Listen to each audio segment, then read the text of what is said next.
Hello everyone, I am very glad that you're joining this story. Subscribe, like and comment. Enjoy the story, smile more often. He didn't even blink when he said it, didn't pause to take a breath or consider the weight of his words, like they were just air passing through his teeth. "You're not coming to Easter, then don't bother calling me your son anymore." That sentence didn't just sting, it came down like a goddamn hammer, and for a second, I didn't say anything. I just stared at my phone like it had turned into something else, something ugly and unfamiliar, and in a way, it had. Because that voice on the other end, that cold and clipped tone, belonged to Frank, the man who raised me with rules instead of affection, with expectations instead of encouragement, with his fucking bank account instead of his heart. And yeah, I still call him Frank. Never Dad. Not since I was 16. There's a moment in every kid's life, I think, where you finally see your father for what he is. Not a hero, not a protector, not even a villain, just a man. A small man with small fears and a need to feel big at someone else's expense. For me, that moment came when he told me, with that same dead calm voice, that I wasn't cut out for college and that maybe I should look into HVAC like a real man. That's what I did, by the way. I got certified, started my own business, made it profitable within 2 years. Guess who came crawling when the boiler blew out in his 50-year-old farmhouse and the quotes came back at 6 grand? Yeah, Frank. He didn't ask for help, he demanded it like I owed him. But that's just background. That's not what today was about. Today was about Easter. A holiday that, in our family, is less about Jesus rising and more about ham, resentment, and pretending like we don't all hate being in the same room together. Every year, it's the same. Frank at the head of the table, carving a dry-ass ham with his sleeves rolled up, acting like he's the Pope of suburbia. My sister Natalie on his right, feeding his ego like it's some sick ritual, and my mother somewhere in the background, quiet as wallpaper.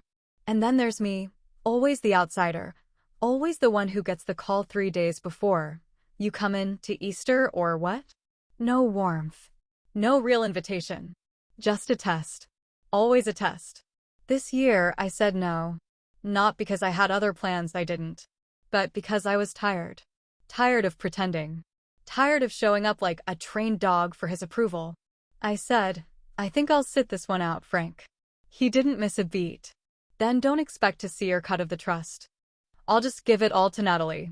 She shows up. $7,000. That's what he thinks my loyalty is worth. 7 fucking grand. I hung up. Not immediately. I waited, hoping maybe he'd walk it back. Hoping maybe he'd say something human. But he didn't.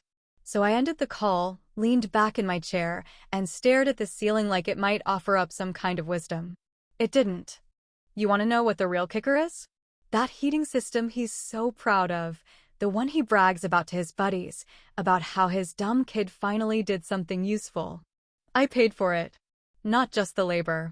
I bought the system. A full upgrade. Smart thermostat, high-efficiency furnace, wireless controls. It was a gift. My first real success, and I thought maybe, just maybe, it would change things. That was last year. And now, here we are. So I did what any sane, emotionally mature adult would do. I grabbed my laptop, booted it up, and logged into the Nest dashboard. There it was, Frank's house. Linked. Connected. The way I left it. 68 degrees inside. Cold front rolling in this weekend. Perfect timing. My finger hovered over the button that said off. Just one click, and the house would go quiet. No heat. Not dangerous, just uncomfortable. And symbolic as hell. I sat there, staring at that button like it held all the answers. Because part of me, maybe the part that still wanted to be that 10-year-old boy trying to win back his father's love, knew this was petty. But the other part? The one that had spent years swallowing silence and second place? That part was screaming for just a taste of justice. Just a taste. And here's the worst part, I didn't feel bad about it. I felt powerful. Because Frank might control the will, and the house, and the goddamn dinner seating chart, but I controlled the thermostat. And that felt like enough. Almost. Almost enough. So I sat there, alone in my apartment, with the hum of the fridge behind me and the cursor blinking like it knew what I was about to do, and I whispered, "Happy Easter, asshole." Then I clicked the button, and the screen changed to red. System off. The room felt warmer than it had all day. And that's when my phone started to ring. The winter mom got sick was the kind of cold that crept into your bones and sat there like regret, quiet, sharp, and impossible to shake no matter how many blankets you piled on or how close you sat to the vent.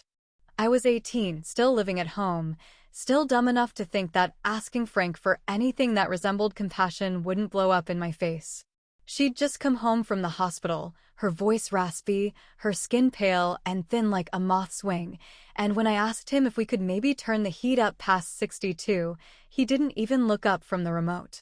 He just muttered, "Blankets build character." That's the kind of man he's always been, one who confuses suffering with strength and calls it parenting. I think about that every time I open the thermostat app on my laptop, which, thanks to me, connects wirelessly to the high-efficiency furnace I paid for with my own damn money. Not a loan. Not a gift from him. Straight from my savings account to the HVAC guy's clipboard, because Frank had spent the last 20 years patching leaks and pretending insulation didn't matter. When I finally made some money, I figured maybe giving him something useful would earn me a little respect. Big mistake. You can't buy respect from someone who never believed you deserved it in the first place.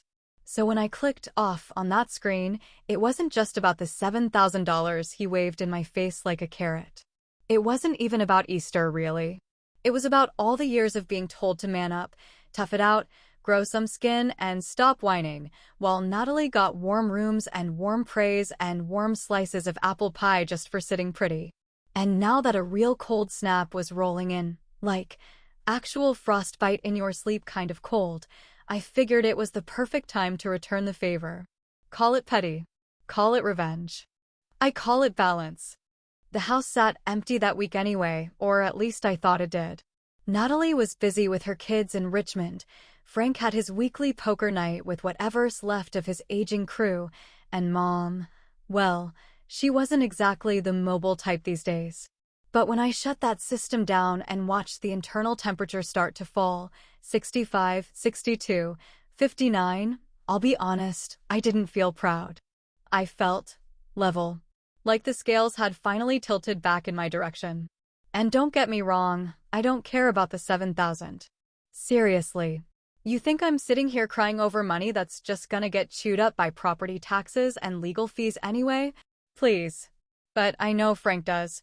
He counts every dime like it's a war medal. He knows exactly how much he's invested in each of us, his words, not mine, and you better believe he's keeping receipts.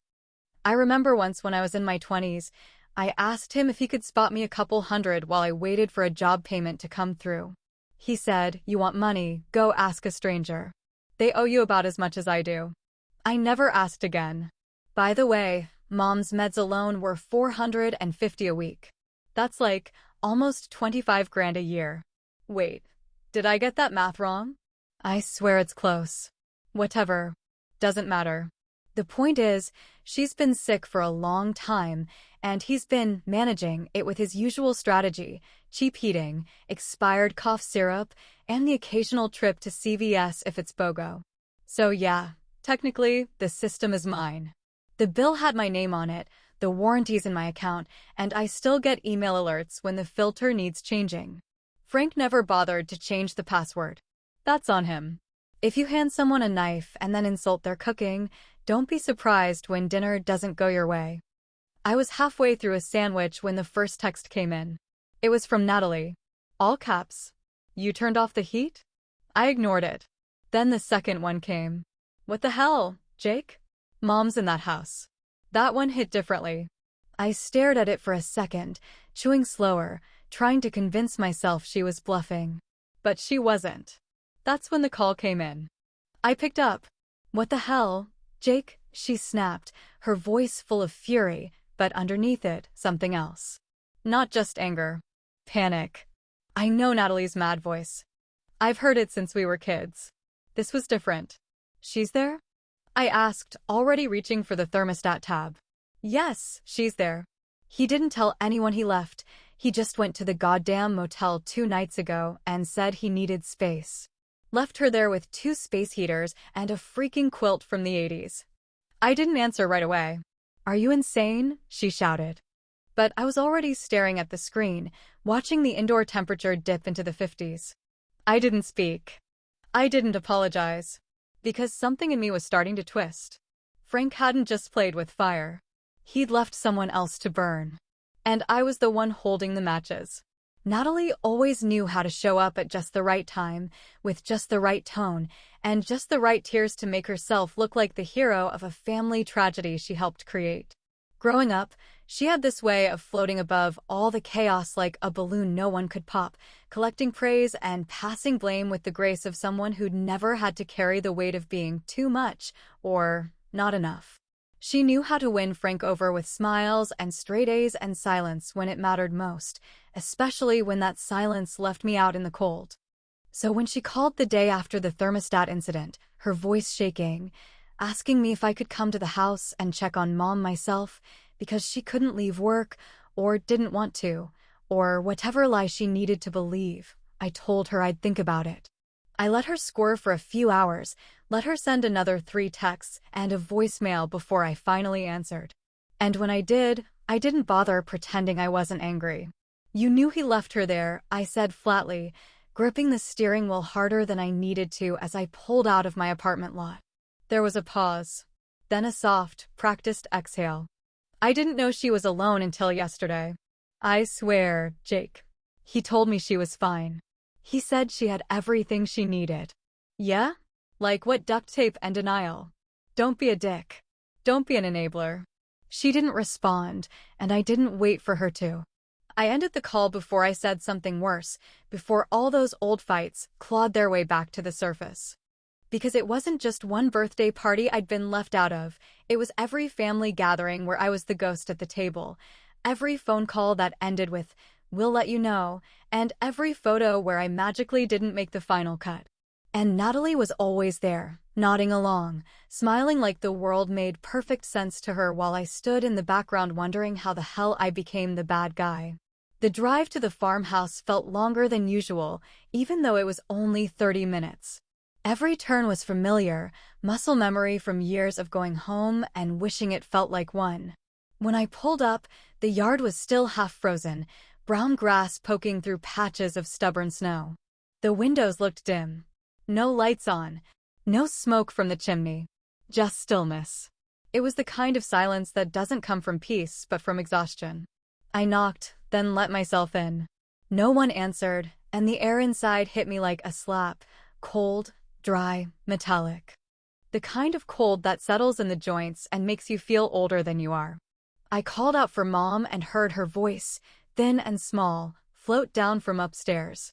"In the bedroom," she said, like she'd just woken from a dream. The stairs creaked like always. The hallway smelled like old paint and regret. I opened her door and stopped. She was lying under 2 heavy quilts, a scarf around her neck, her cheeks flushed not with warmth, but the kind of feverish heat that comes from being too cold for too long. There were blankets pinned to the windows, trying to trap whatever warmth there was, and 2 ancient space heaters buzzing beside the bed, plugged into an overloaded extension cord that snaked across the room like a tripwire. "Jesus, Mom," I muttered, already crossing the floor to kneel by the heater. "This is a goddamn fire hazard." She smiled weakly. "He says I should toughen up." I closed my eyes for a second, took a breath that didn't feel deep enough. "And you listened?" She shrugged, or tried to. "You know how he gets." "Yeah," I said, standing. "I do." I didn't wait for her permission. I pulled out my phone and reactivated the thermostat, but only for the upstairs zone, just her room. The rest of the house could stay cold. Let Frank come home to the same emptiness he left behind. Let him walk into a house that matched the temperature of his decisions. The app pinged softly as the system kicked in, the furnace rumbling awake like something pulled from a deep sleep. I watched as the numbers climbed, 58, 60, 62, and for the first time in days, I felt something settle in my chest. Not peace. Not even relief. Just control. For once, I could fix something. I stayed for another hour, helped her to the bathroom, reheated some soup from a crusty Tupperware in the fridge. We didn't talk much. What was there to say? She looked at me like she wanted to apologize, like she had too many words and no idea where to start. So I saved her the trouble and said, "You need anything, you call me." Not him. She nodded, eyes shining with something I didn't want to name. I left just as the sun was setting, that bleak, sharp winter light pouring over the fields like spilled bleach. My phone buzzed as I reached the truck. Unknown number. But I knew the voice the moment it spoke. "Clever move, son," Frank said, smooth and slow like honey laced with venom. "You really think this is over?" I didn't answer. Just ended the call. Because the fire had already started. And it wasn't in the attic. It didn't take long for Frank to start threatening legal action, like that was supposed to scare me into crawling back with an apology or a fruit basket or whatever the hell he thinks remorse looks like. He called from another blocked number. He loves that dramatic cloak and dagger nonsense, and his voice came through the receiver like gravel scraping down a metal pipe, sharp, tired, and entirely too smug for a man who'd just abandoned his sick wife in a freezing house. "I've spoken to an attorney," he said, dragging each syllable like it gave him power. "Disabling someone's heating in the middle of winter. There's a word for that." "Yeah," I said, laughing without a hint of humor. "It's called payback." "You think this is funny?" "No, Frank, I think you're funny. You've been playing dictator for 30 years, and now you're mad the peasants are revolting." He went quiet for a second, and I could picture him rubbing his chin like he was about to drop some old man wisdom from a paperback self-help book he never finished. Then he hit me with it, the 7,000. "You're not getting a cent. Not after this." And that's when I laughed for real.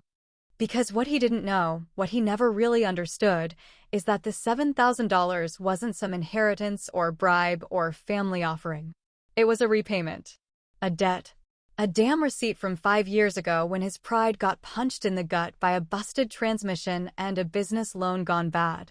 He called me late one night, voice thinner than usual, and asked if I could front him the money.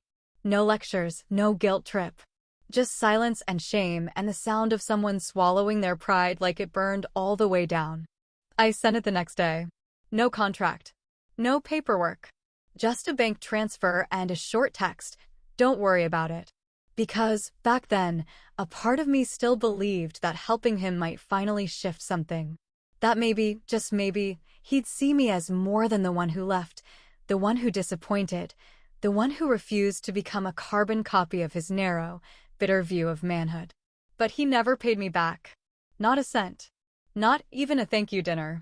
It just faded into the background like everything else that didn't fit his version of the story. Natalie, of course, called 2 days after that and tried to play peacemaker again. She always does, like she's the goddamn UN of our family, thinking she can talk down nuclear tension with a few "we just need to listen" speeches. I met her at a diner, the kind of place that smells like burnt toast and regret, and listened while she stirred her coffee into a slow hurricane. "He's not well," she said finally, eyes tired, mouth tight. "He's been hiding it. Blood pressure's through the roof. Heart's not great. Doctor said stress could trigger something serious." "And abandoning mom in a freezing house wasn't stressful?" I asked, trying hard to keep my voice from climbing. "I'm not defending him," she snapped, finally dropping the soft voice. "I'm just saying, he's scared." "He's scared?" "He's scared." I leaned back, incredulous. "You know what I was scared of growing up? Saying the wrong thing and getting kicked out of the car. Not making varsity and being told I was worthless. Coming home to a silent room while you two sat at the table eating steak and pretending I didn't exist." She didn't argue. Just sat there, fiddling with the napkin. "I'm not doing this for revenge," I said, quieter now. "I just want him to feel something. Something real. Because I've been walking around with this goddamn weight for 30 years, and he hasn't carried an ounce of it." I knew what I had to do. Not for closure. Not for healing. Just for the truth. So I went to see him. He was staying in some roadside motel with yellow curtains and an air conditioner that buzzed like it was trying to talk. When he opened the door, he looked thinner. Paler.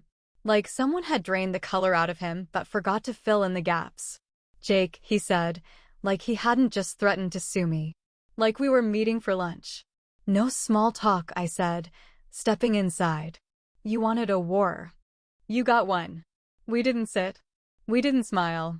We just stood there, breathing the same stale air. You taught me something, Frank, I said, holding his gaze. You taught me that love comes with conditions. That if I didn't fit into your mold, I wasn't worth your time. That silence was currency, and guilt was the goddamn tax. He didn't respond. His mouth twitched, but nothing came out. So here's my condition, I continued. You want to die proud? Fine. Keep living in that frozen mausoleum you call a house. Or you can die warm, with heat and blankets and maybe a shred of humanity. Your call. I pulled the check from my jacket and slapped it against the thermostat remote he'd taken with him. $7,000, exactly. No note. No smiley face. Just cold numbers and old pain. Then I walked out. Back in the truck, I opened the app. Hovered my finger over the account settings. Then I did it. Deleted the house from my profile. Erased the connection. Except, when I checked the status again out of habit, the heat was still off. No signal. No override. Nothing. Just the empty echo of a man who still thought control was the same as love. The sun rose on Easter morning without ceremony or warmth, just a dull gray light bleeding through the closed blinds in my apartment, casting long shadows across the worn hardwood floor like someone had dragged their regrets across it during the night. I didn't hear church bells, I didn't smell cinnamon rolls or glazed ham, and I sure as hell didn't feel resurrected. Just still. Just there. And honestly, that kind of silence hits differently when you know it was your choice. I didn't go to church, hadn't in years, and I didn't get one text from family, not even a passive-aggressive group message with a smiley face and a Bible verse meant to guilt me into showing up in a pressed shirt and playing nice for the camera. No egg hunts, no plastic grass, no clinking of forks against porcelain plates passed down through generations. Just me, black coffee, and the hum of my phone refusing to ring. I sat at the kitchen table flipping through old digital photos on an aging tablet that still cracked at the corners from when I dropped it in the driveway 2 winters ago. Birthdays where I was just barely in the frame, a shoulder here, a foot there, like even the camera wanted me edited out. A camping trip where Frank and Natalie sat laughing at the fire, and I was out of focus in the background, holding up a fish with no one looking at me. Christmas mornings where the pile of gifts on my side of the room looked noticeably smaller, though maybe that was my imagination. Or maybe it wasn't. I don't know why I kept the photos. Maybe because deleting them would feel like letting him win. Like pretending it never happened. Or maybe because part of me still wanted proof that I was there, that I didn't just invent the distance and the silence and the years of trying and failing to matter. Then came the knock. 3 slow knocks. Not urgent. Not frantic. Just deliberate, like whoever was behind that door knew I'd hesitate before opening it. And I did. For a full minute, I just sat there, staring at the door, wondering if I had it in me to deal with whatever was on the other side. When I finally opened it, I wasn't surprised to see Natalie standing there, hair pulled back tight, wearing a coat that looked too thin for the weather. But I was surprised to see Mom standing behind her, leaning on a cane, bundled in layers like a child dressed by an overprotective mother.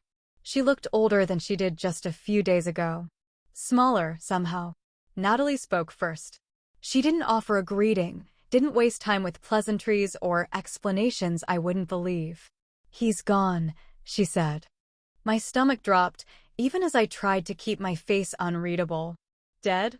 I asked, and it came out flatter than I meant. She shook her head.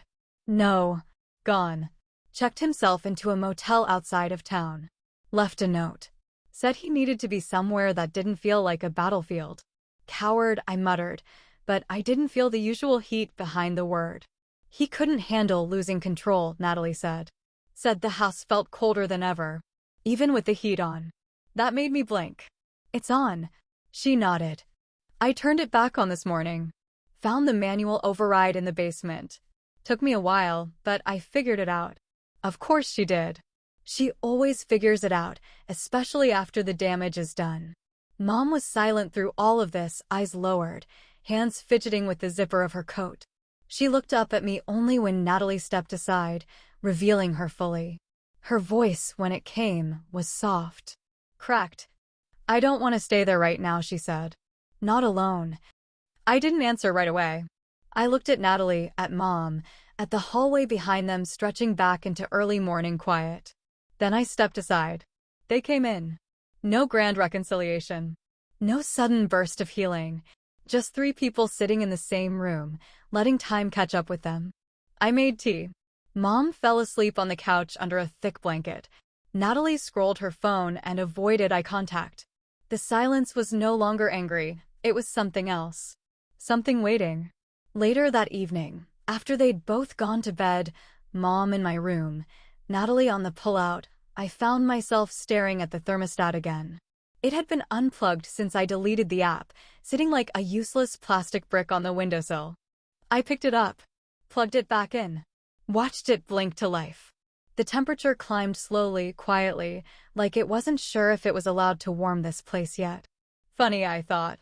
You grow up thinking heat is just temperature, that it's numbers and coils and fuel. But it's not. It's power. And sometimes it's mercy. Sometimes it's both. I sat there for a long time, letting the room grow warmer by the minute, thinking about Frank somewhere in a motel room, alone with his anger and his pride. Thinking about all the chances he had to be a better man and all the ways he chose not to. Thinking about how easy it would have been to say, "I'm proud of you," or even, "I'm sorry." But he never did. Forgiveness, I've learned, is cheaper than revenge. But it doesn't feel half as good.